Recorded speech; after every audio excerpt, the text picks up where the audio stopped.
Good morning छात्रों। आज हम लोग हमारे जो चैप्टर नंबर 6 है विद्युत धारा तथा चुंबकत्व, इस चैप्टर के आखिरी भाग में चले आए हैं, जहाँ पे हम लोग फ्लेमिंग के नियम को एक बार फिर से देखेंगे तथा फ्लेमिंग के नियम के आधार के को सिद्ध करने वाली एक छोटा सा प्रयोग, जिसको बार्लो का व्हील बोला जाता है, उस प्रयोग को देखेंगे तथा विद्युतीय ऊर्जा का इस्तेमाल करके किस प्रकार उसको यांत्रिक ऊर्जा में बदला जाता है डीसी मोटर द्वारा, वो देखेंगे। एवं यांत्रिक ऊर्जा द्वारा किस प्रकार विद्युत ऊर्जा जनरेट किया जाता है डायनामो या जनरेटर द्वारा, इन तीन चीज़ों को देखेंगे। तो फ्लेमिंग का नियम, जैसे मैंने तुम लोग को 2 क्लास पहले ही बताया था कि फ्लेमिंग ने अपने बाएं हाथ का एक नियम दिया था, जिस नियम के अनुसार अगर हम लोग अपने जो अंगूठा है इसको तथा हम लोग जो अपने 4 फिंगर है इसको तथा अपना मिडिल फिंगर इस वाले उंगली को अगर एक दूसरे का लंबवत रखे, परपेंडिकुलर रखे, तो मिडिल उंगली हम लोग का हमेशा करंट को दर्शाएगा। जो हम लोग का 4 फिंगर है ये हमेशा B, यहाँ पे मैंने B मतलब मैग्नेटिक फील्ड, I मतलब करंट, या M भी तुम लोग कह सकते हो, मैग्नेटिक फील्ड का M द्वारा भी दर्शा सकते हो। तो M, I तथा ये F मैकेनिकल बल को दर्शाएगा। अर्थात अगर इस तरफ करंट काम कर रहा है, इस तरफ काम कर रहा है मैग्नेटिक फील्ड B, तो बोर्ड के बाहर की तरफ आएगा मैकेनिकल एनर्जी और मैकेनिकल फोर्स F। ये जो फोर्स है ये चुंबक तथा करंट के कारण, इलेक्ट्रो तथा मैग्नेटिज्म के कारण ये बल बन रहा है। ये एक मैकेनिकल बल है जो किसी भी चालक के ऊपर काम करेगा। इसको दर्शाने वाला जो पहला प्रयोग है वो है बार्लो का पहिया या बार्लो व्हील। ये क्या कहता है, या ये डायग्राम कैसे, यहाँ पे मैं डायग्राम उतना अच्छे से बना नहीं पाया। ये एक 3 आयामी डायग्राम है, जिसको अगर 3 डायमेंशनल वे में देखें तो भी ज़्यादा ठीक से पता चलता है, लेकिन फिर भी मैंने एक डायग्राम बनाया हूँ। तुम लोग मेरे वीडियो के नीचे एक पिक्चर भी दिख रहा होगा तुम लोग को, उसमें भी तुम लोग अच्छे से इसको देख सकते हो। तो देखो क्या कहा गया है, यहाँ पे एक लकड़ी का बोर्ड है, ये जो मैंने बनाया हूँ ये एक वुडन बोर्ड है, ये एक लकड़ी का बोर्ड। इस लकड़ी के बोर्ड के ऊपर एक छोटा सा गड्ढा खोद के यहाँ पे भर दिया गया है पारा, मर्क्यूरी। पारा जो होता है ये क्या होता है, तरल धातु। तथा यहाँ पे एक लोहे का छड़ लगा के इस प्रकार से एक पहिए को, एक दांतेदार पहिया, ये जो पहिया है बाल्टी का जो व्हील है, ये एक गोलाकार व्हील के ऊपर अगर ऐसा ऐसा ऐसा हम लोग कांटा लगा देते हैं तो इस प्रकार का दांतेदार व्हील है, ठीक है, कांटेदार। इस प्रकार से इस धातुई व्हील को इस धातु के फ्रेम में लटकाया गया है, जिससे इसका एक जो पॉइंटेड वाला हिस्सा है ये हमेशा इस पारे में डूबा हुआ रहे। मतलब ये एक क्लोज सर्किट बना रहे, एक पूर्ण विद्युतीय परिपथ बना रहे। एवं इस बोर्ड में यहाँ पे तुम लोग देख सकते हो, मैं यहाँ पे हरे रंग से दिखाता हूँ, ये जो है ये एक चुंबक, कैसा चुंबक है, ये है घोड़े का नाल जैसा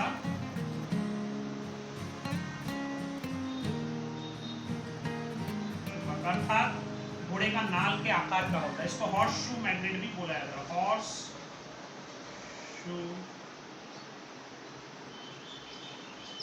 मैग्नेट। तो ये एक हॉर्स शू मैग्नेट है, ठीक है। अब देखो मैंने यहाँ पे क्या किया, ये पारे को बैटरी का, ये अगर यहाँ पे एक बैटरी मैं लगा देता हूँ, एक बैटरी लगा दिया, तो ये बैटरी का प्लस को पारे से कनेक्ट कर दिया एवं बैटरी का माइनस को एक लोहे का छड़ से अर्थात ये व्हील से कनेक्ट कर दिया। तो देखो ये क्लोज सर्किट हो गया, करंट यहाँ से बहता हुआ जा रहा है, पारे से होके, इस बार्लो का चक्के से होके, इधर से होते हुए इधर, ठीक है। तो करंट है, तो करंट का दिशा किस तरफ हो गया, अगर मैं लेफ्ट हैंड लूँ अपना, तो करंट का दिशा है ऊपर की ओर। अब ये जो चुंबक है, इस चुंबक का ये है नॉर्थ पोल, ये है साउथ पोल। तो जो मैग्नेटिक फोर्स है वो है इस तरफ, नॉर्थ टू साउथ, मतलब बोर्ड से बाहर की ओर। तो ये हो गया करंट का दिशा, ये हो गया करंट का दिशा, तुम लोग देख पा रहे हो, आई करंट का दिशा ऊपर की ओर, ये जो है मैग्नेटिक फील्ड बोर्ड से बाहर की ओर। तो जो मैकेनिकल फोर्स, बल जो लग रहा है, फोर्स जो लग रहा है, वो किस तरफ लग रहा है, इस तरफ, बोर्ड के इस तरफ। तो ये जो चक्का है देखो, ये इस तरफ घूमना शुरू करेगा, इस प्रकार से ये चक्का घूमने लगेगा, ठीक है। तो ये जो बार्लो का व्हील है यह वो चीज है जो फ्लेमिंग के नियम को प्रदर्शित करता है।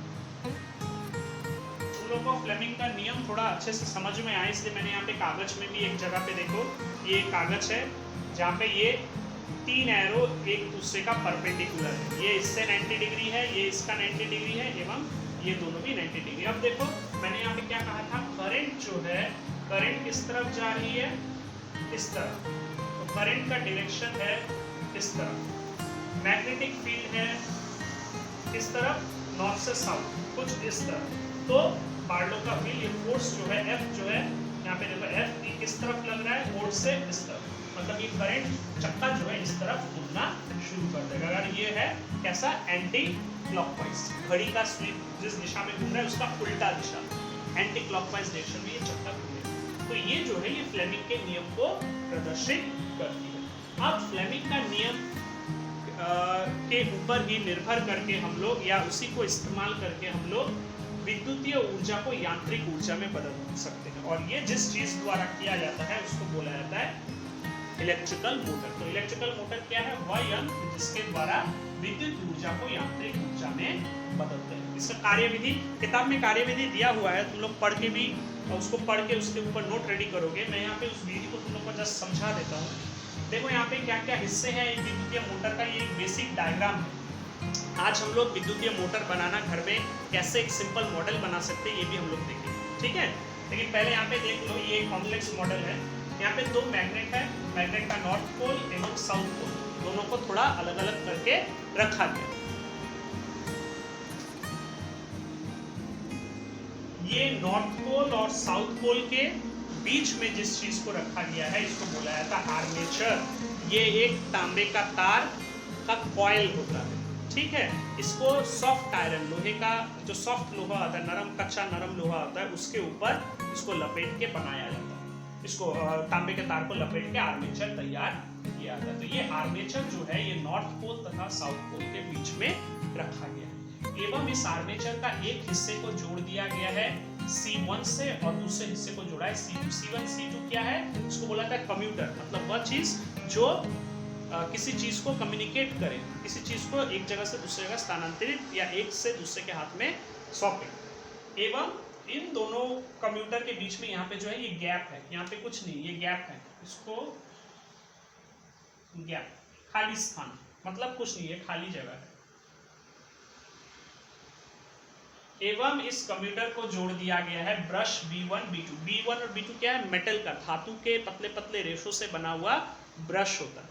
इस ब्रश B1 को जोड़ दिया गया एक बैटरी का प्लस से एवं B2 को जोड़ दिया माइनस। अब तुम लोग जानते हो जब बैटरी का प्लस एवं माइनस को एक विद्युतीय सर्किट कंप्लीट होता है, क्लोज सर्किट बनता है, तो करंट प्लस से माइनस की ओर बहने लगता है। करंट यहाँ से जाते हुए ब्रश B1 से C1 में जाएगा, C1 से D में जाए, CD वाले भाग में जाएगा, CD से DA में आके AB में आएगा, आके फिर से इस तरीके से चला जाएगा। अब हो क्या रहा है, फ्लेमिंग का नियम यहाँ पे कहाँ आ रहा है, देखो यहाँ पे मैग्नेटिक फील्ड है नॉर्थ टू साउथ, मतलब मैग्नेटिक फील्ड जो है इस तरफ है, इस तरफ है magnetic field M, capital M द्वारा दर्शाया, ठीक है।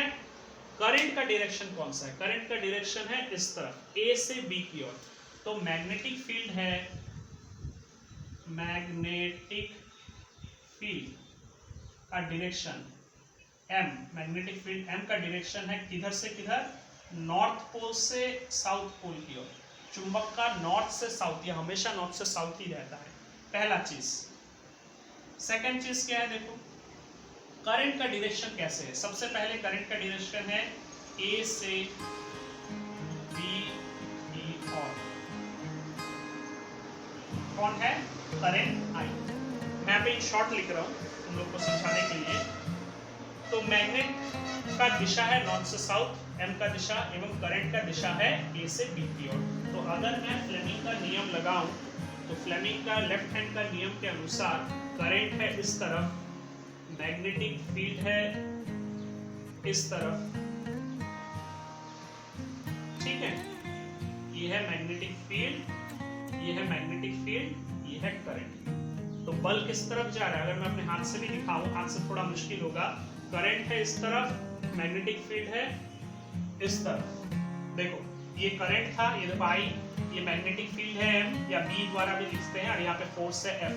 तो अगर मैं दिखाऊं करंट है नीचे की ओर, मैग्नेटिक फील्ड है उस तरफ, तो फोर्स किस तरफ लग रहा है, फोर्स लग रहा है नीचे की ओर। ठीक है, तो ये जो है, ये जो कॉइल का ये हिस्सा है, ये क्या होगा, नीचे की ओर घूम जाएगा। अब जैसे ही नीचे की ओर ये घूमा, इसमें जो अपना एक डिस्प्लेसमेंट हो रहा है, एक टॉर्क, जिसको टॉर्क बोला जाता है, टॉर्क का सिद्धांत तुम लोग का किताब में नहीं है, लेकिन इस चीज को टॉर्क बोला जाता है। ये जो टॉर्क क्रिएट हो रहा है, इसके कारण ये कॉइल नीचे की ओर घूम जाएगा, और इसमें इनर्शिया के कारण ये तब तक घूमेगा जब, अब देखो जैसे ये घूम रहा है, यहाँ से ये कम्यूटर भी घूम रहा है, एक वक्त ऐसा आएगा जब कम्यूटर का कॉन्टैक्ट टूट जाएगा।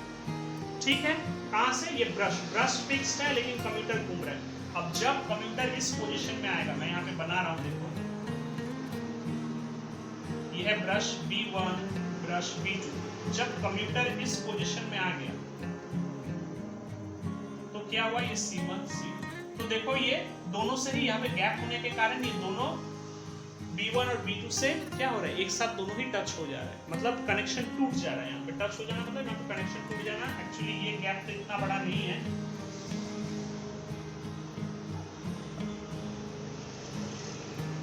C1 C2 और ब्रश तक यहाँ पे आ जाए ऐसा। तो देखो यहाँ पे कनेक्शन टूट गया, तो यहाँ पे करंट का बहना बंद हो जाएगा।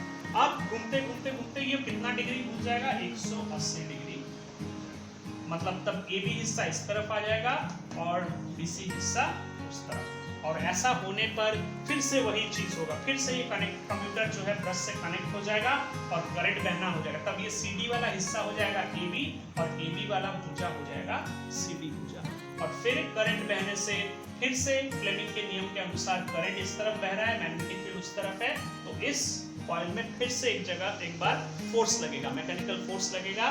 किसके कारण, मैग्नेटिक फील्ड एवं करंट के कारण, फ्लेमिंग का नियम जो कह रहा है, एवं ये फिर से 180 डिग्री घूम जाएगा। तो इस प्रकार जब ये कॉइल निरंतर घूमता रहेगा तब हम लोग क्या बोलेंगे, इलेक्ट्रिकल एनर्जी जो है वो मैकेनिकल एनर्जी में कनेक्ट। अब इस कॉइल को अगर मैं एक लंबे से रॉड से, शाफ्ट से जोड़ दूं, उसको शाफ्ट बोला है, एवं उस शाफ्ट में एक पहिया लगा दूं, तो क्या होगा, मेरा इलेक्ट्रिकल मोटर बन गया जिसके द्वारा मैं गाड़ी चला सकता हूँ। ऐसे 4 मोटर ले लो, 4 चक्कों में उसको शाफ्ट द्वारा कनेक्ट कर दो, तो हम लोग एक इलेक्ट्रिक व्हीकल या इलेक्ट्रिक मोटर गाड़ी बना सकते हैं। तो ये है डीसी मोटर, जो क्या कहता है, क्या करता है, ये विद्युतीय ऊर्जा को, ये वह यंत्र है जो विद्युतीय ऊर्जा को यांत्रिक ऊर्जा या मैकेनिकल एनर्जी में बदलता है। ठीक इसी का उल्टा काम करता है डायनामो या जनरेटर।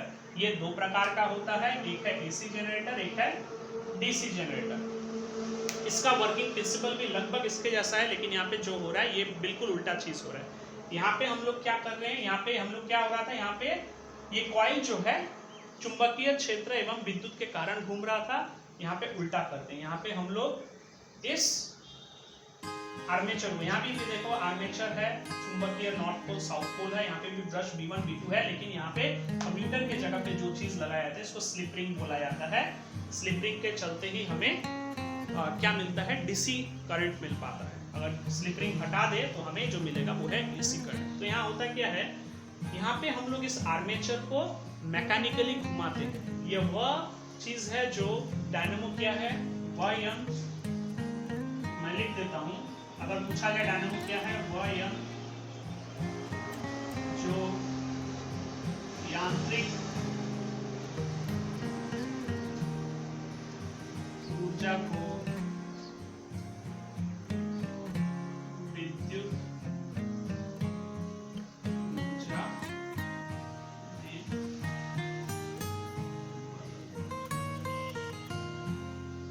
ठीक है। तो ये बिल्कुल इसका उल्टा हो गया, ये वह यंत्र है जो यांत्रिक ऊर्जा को विद्युत ऊर्जा में बदले। देखो यहाँ पे 2 चुंबक है, यहाँ पे भी एक आर्मेचर है एवं आर्मेचर को तार द्वारा स्लिप रिंग 1 स्लिप रिंग 2 तथा ब्रश B1 B2 जोड़ से एक, यहाँ पे ये क्या चीज है, एक विद्युतीय ऊर्जा को जमा करने वाला स्रोत, हम लोग इसको बैटरी भी कह सकते हो। वो बैटरी जो चार्जर से कनेक्ट हो, चार्ज होने के लिए। अब मैं अगर इसको, या फिर लोड भी कह सकते हो, जो इस ऊर्जा का इस्तेमाल करो, तो अगर मैं इस आर्मेचर को घुमाऊं, डायनामो में क्या होता है, जनरेटर में तुम लोग घर में ध्यान दिए होंगे, अगर किसी शादी का फंक्शन या कोई उत्सव में गए वहाँ पे जनरेटर देखो तो देखना वहाँ पे केरोसिन तेल डाल के एक बेल्ट लगा रहता है, केरोसिन तेल द्वारा उस बेल्ट को बहुत तेजी से घुमाया जाता है और वो बेल्ट अंदर एक मोटर को घुमाता है। वो मोटर और कुछ नहीं, वो डायनामो है, जहाँ पे एक कॉइल को बहुत तेजी से दो विशाल चुंबक के बीच में घुमाया जाता है, जिसके कारण हम लोग क्या देखे हैं अभी लास्ट क्लास में देखे, फैराडे का नियम। फैराडे का नियम क्या कहता है, जब भी किसी चालक में, किसी कॉइल में या किसी सुचालक में चुंबकीय क्षेत्र का परिवर्तन हो, जब इसको घुमाया जाता है चुंबकीय क्षेत्र, मैग्नेटिक फील्ड लाइन, नॉर्थ से साउथ में मैग्नेटिक फील्ड लाइन आ रहा है, ये फील्ड लाइन में क्या होता है, परिवर्तन होता है। इसी फील्ड लाइन के परिवर्तन के कारण इसमें करंट बहना शुरू होता है, इसमें करंट बहना शुरू होता है, और यही करंट हम लोग संचित करके सुरक्षित रखते हैं और एवं उसको विभिन्न उपकरणों को चलाने में इस्तेमाल करते हैं। तो जनरेटर या डायनामो द्वारा हम लोग विद्युत पैदा करते हैं, एसी जनरेटर हो या डीसी जनरेटर हो, और इस शाफ्ट को मैकेनिकल एनर्जी द्वारा घुमाया जाता है, चाहे वो हाथ से भी हम लोग, छोटा छोटा डायनामो होता है जिसको हाथ से घुमा के छोटा बल्ब जलाया जा सकता है, या फिर शादी में या बड़े बड़े उत्सवों में जो हम लोग जनरेटर लगाते हैं जो कैरोसिन या पेट्रोल से चलता है, उसका भी इस्तेमाल करके इस कॉइल को घुमाते हैं। या बहुत बड़े बड़े पावर प्लांट में, जहाँ से थर्मल पावर प्लांट हो गया या जलप्रपात जहाँ पे है, वहाँ पे जो हाइड्रो इलेक्ट्रिकल प्लांट बनाते हैं, वहाँ पे भी डायनामो या जनरेटर होता है जिसको पानी द्वारा घुमाया जाता है, पानी के बहाव के द्वारा, एवं वो घूम के क्या बनाता है, विद्युतीय ऊर्जा। तो यहाँ तक तुम लोग ने देखा। हम लोग अभी एक छोटा सा एक्सपेरिमेंट करके डीसी मोटर बनाएंगे कि घर में ही हम लोग डीसी मोटर को कैसे बना सकते हैं। तो लोग सोच रहे होंगे सर ने इतना कुछ कहा, क्या वाकई में ये होता है या नहीं? तो चलो आओ देखते हैं किस प्रकार हम लोग घर में डीसी मोटर का एक छोटा सा उदाहरण बना सकते हैं। तो देखो तुम लोग यहाँ पे, मेरे यहाँ पे क्या है, मेरे पास यहाँ पे दो छड़ चुंबक है, नॉर्थ साउथ और नॉर्थ साउथ वाला, ठीक है। अब मैंने क्या किया, एक कार्डबोर्ड बॉक्स में एक तांबे का तार को, देखो मैंने यहाँ पे कॉइल बना के इसका दोनों हिस्से को यहाँ पे थोड़ा सा घस के, ये इंसुलेटेड रहता है ये तांबे का तार, इसको इसलिए कॉइल करके जो दोनों सिरा मैंने निकाला हूँ एक ही तार से, इसको क्या किया, थोड़ा घस के मैंने यहाँ पे इसका इंसुलेशन को उठा दिया। अब मैं यहाँ पे दो मेटल का स्टिक लिया, मेटल का स्टिक में कील से दो छेद कर दिया, एक को मैंने बैटरी का प्लस से एवं दूसरे को मैंने बैटरी का माइनस से जोड़ दिया। जोड़ने पर अब मेरा ये पॉजिटिव हो गया, ये नेगेटिव हो गया, और इन पॉजिटिव और नेगेटिव टर्मिनल के बीच में ये क्या है, एक आर्मेचर है, जो मैंने तुम लोग को डीसी मोटर में बताया था कि दो कनेक्टर, दो कम्यूटर के बीच में आर्मेचर को रखा जाता है और दो कम्यूटर के दोनों हिस्से को बैटरी से जोड़ दिया जाता है। अब क्या चीज़ कमी है, मेरा एक नॉर्थ पोल चाहिए और एक चाहिए मुझे साउथ पोल। अब देखो यहाँ पे कॉइल मेरे पास ज़्यादा था नहीं, इसलिए मैंने बहुत हल्के से इसको बनाया हूँ, पता नहीं है उतना काम ठीक से काम करेगा या नहीं। तुम लोग देखो, अब जब मैं इस चुंबक को इसके करीब ले जाता हूँ,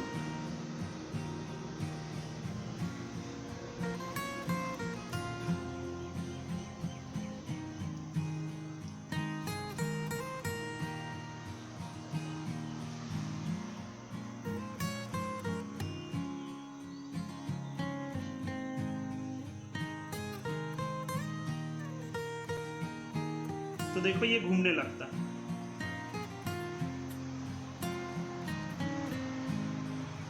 देख रहे हो ये घूम रहा है। ये क्यों घूम रहा है? ये नॉर्थ पोल और साउथ पोल जो है ये चुंबकीय क्षेत्र बना रहा है, और इस चुंबकीय क्षेत्र एवं इसमें करंट जो है उसका दिशा दोनों के कारण क्या हो रहा है, एक मैकेनिकल फोर्स बन रहा है, और वही मैकेनिकल फोर्स इस कॉइल को घुमा रहा है, जो मैंने डीसी मोटर पढ़ाते वक्त तुम लोग को बताया। एक बार फिर से देखते हैं।